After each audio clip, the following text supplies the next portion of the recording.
Now, I'm going to go through the formula in the sense that this has been applied in a lot of industries.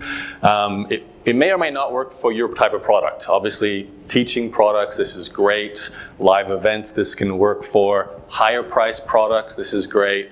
Lower priced products, this is overkill. You don't need to put this much effort in to sell a $50 ebook or something like that. So bear in mind, what you're trying to sell. So I recommend you start this at least 3 months before the actual core launch period, because you want to have all this done so you're free to coordinate and manage the launch. So you're going to need to put together 4 launch videos. I'm going to talk about that in a moment, what goes into those. I recommend checklists, handouts. I had a free report, my Blog Profits Blueprint, which you can actually get at blogprofitsblueprint.com. That is the key resource I lead with. That's actually, to me, more important than my videos, but a lot of launches focus on the main 3 videos as the content. You're going to need landing pages. So does everyone here, who doesn't know what a landing page is? Anyone who doesn't know? Okay, there's a couple of guys here. So it's an email opt-in page. It's like a simple page that says, sign in here to get my free report, sign in here to get my videos.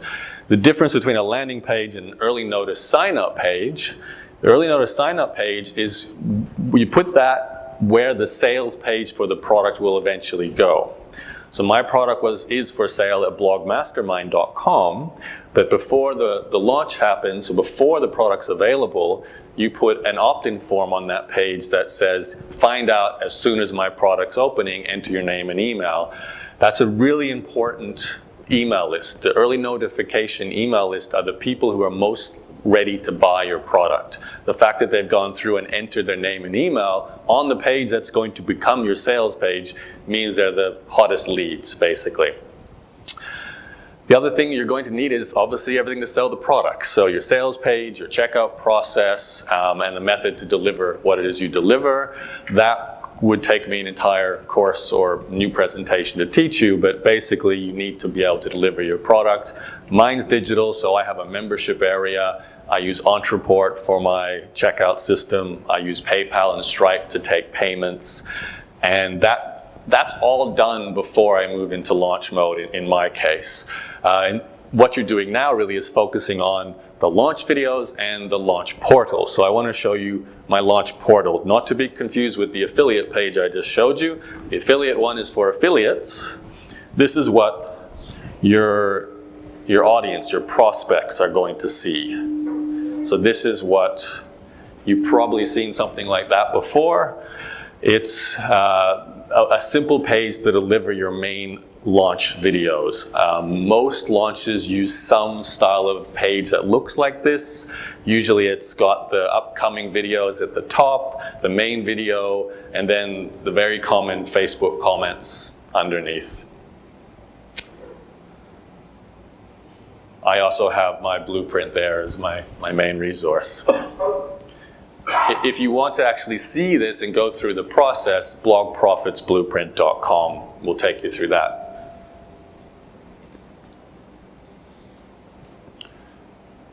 All right, any questions about that? Yes? Is there a specific reason it's always 4 launch videos? I think it's because of the 4, sorry? Oh yeah.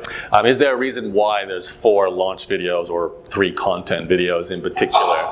I think it's got mostly to do with the elements that are in those videos. They're what Jeff Walker calls it a sideways sales letter. So if you've ever created a long sales page or a long sales video to sell a high ticket item, there's a series of information you go through, a story, agitating the problem, testimonials, guarantees, what's in the product, and so on. What happens is you put the core elements into each of the videos. I'm actually going to go through what goes into each of them. Don't see this as a rule. You could do 2 videos, but you're breaking, I guess, the formula in that case. And if it doesn't work, people are going to say, why didn't you do all the elements broken down that way? It's mostly just sales psychology. So if you can include core persuasion techniques in one video, that could be enough. One free report used to do the trick when I first started. We didn't have these videos. It was one free report followed by a lot of emails. But let me go through the actual content, because that will sort of explain what you need to put in. Okay, so launch video 1. This is the first video that they're going to see. Now, you don't necessarily have to follow this rigidly. I want to be careful with that. There's a lot of elements here that can flow into the second video, the third video, but if you try and follow the formula, you should really be following these sort of principles. So first of all, you're defining who this is for and who it's not. That can be pretty straightforward. You know, if this is meant to be for men only or women only, or high people with a lot of money or not a lot of money. In my case, the way I define this for my own launch is I actually changed the style of blogging I teach. I used to teach what's called magazine style blogging, which is where you start a blog, you write a lot of content, we're talking multiple posts a day, you're trying to get a lot of search engine traffic and make money from advertising. About 3 years ago, I decided to change my focus because that's not what I did anymore. That's not what my best graduate students were doing. They were all what I call knowledge experts. They're people who are teachers, trainers, speakers, coaches, basically professionals who have expert knowledge. So I teach them how to use a blog and an email list to sell their products and services. So when I qualify and disqualify people, I say this is not about creating a magazine blog, this is about creating an expert teaching blog. So that's how I can make sure the right people join and the wrong people don't. You want to tell your story if it relates to your product, which often it does, especially if it's a teaching product. So if you're the one who's gone through a losing weight process, or you're the one who's recovered from depression or anxiety, or you're the one who's the sporting coach and you coach the athletes, you tell your story and you talk about how you were failing and what you were doing wrong and how you felt about it, all the negative emotions, all the things you couldn't do in your life. And then you explain how you tried some things and it didn't work, maybe you tried some more things and it didn't work, but then eventually you found the right combinations, you had a breakthrough that led to the result that you've been looking for.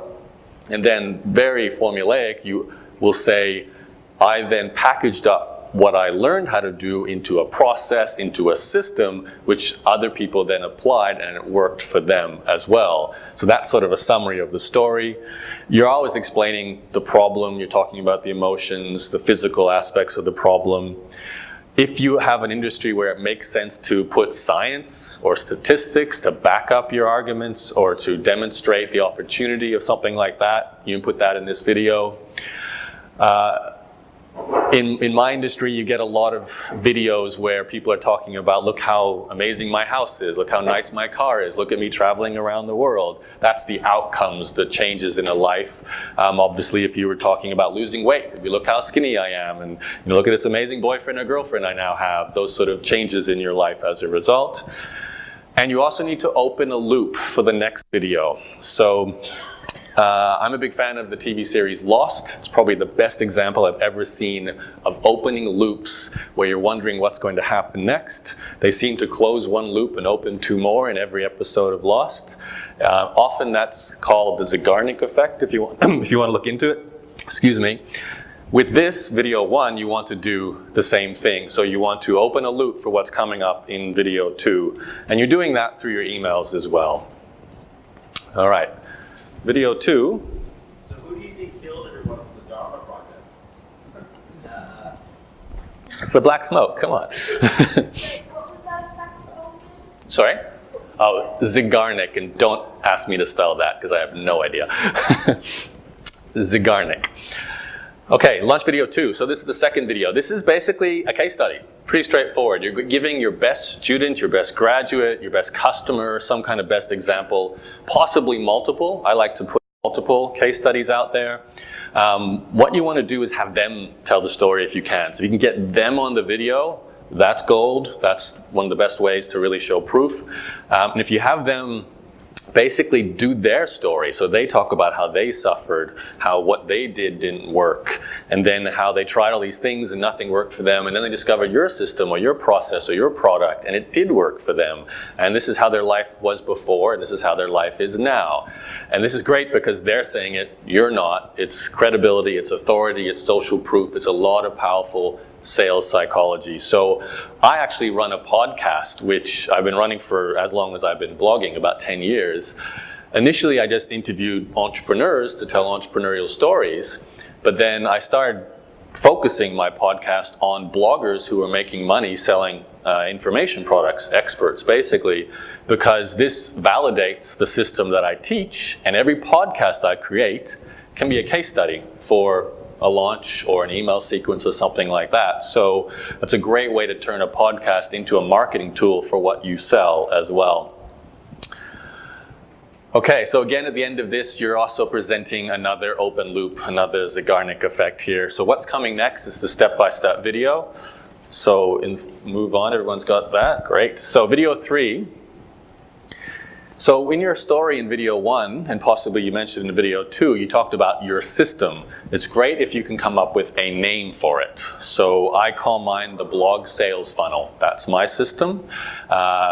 Whatever you're trying to do or teach, it's great if you have a name for it. Even if you're not doing or teaching something, if there's some kind of principle or science behind it, if you can come up with a nice 1, 2, or 3 word label for it, that helps you to differentiate yourself from everyone else in your market. So this is also when it's a great time to talk about your system. What you're going to do in this video is actually do a bit of how-to teaching. But you're going to do only as much as you can get across in a 10, 20, maybe 30-minute video. This is not about teaching your entire course. What I recommend you do here is give away your best idea, give away your best step.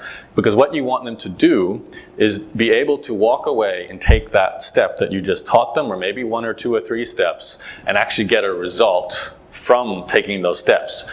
This is basically called delivering a result before they bought from you. And people who get a result from you before they buy are much more likely to buy. So give away your best idea, don't hold it back. If you're in the internet marketing world, it's called moving the free line. It's a phrase Evan Pagan came up with to describe the fact that you're now giving away often what used to be sold in a product. And this is the video to do that. Then they walk away, they apply it, and they're pretty excited.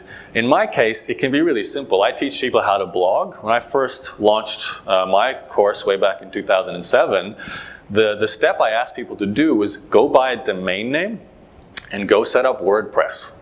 You might think that's really ridiculously easy today, but back then, for someone to go and do that process and see their website set up, ready to go, that's very motivating. It's very powerful for them. They feel like they're moving closer to an outcome, which they are. So think about that. What could you give your people as a first powerful step so that they're very excited to continue working with you? The last video is pretty straightforward. It's not a simple video, but it's got one purpose. It's to sell your product. So this is your sales video. I haven't got time to go into everything that goes into a sales video or a sales page. They're huge. These can be hour-long videos or very, very long sales pages. You're going through these elements. So the story, you're reiterating the problem, you're reiterating your solution, you're then talking about what's actually in your product. You might have a giant list of bullet point benefits, very important to have something like that. Bonuses, testimonials, you can have little case studies embedded in the video, in the sales page, plus of course lots of buyers.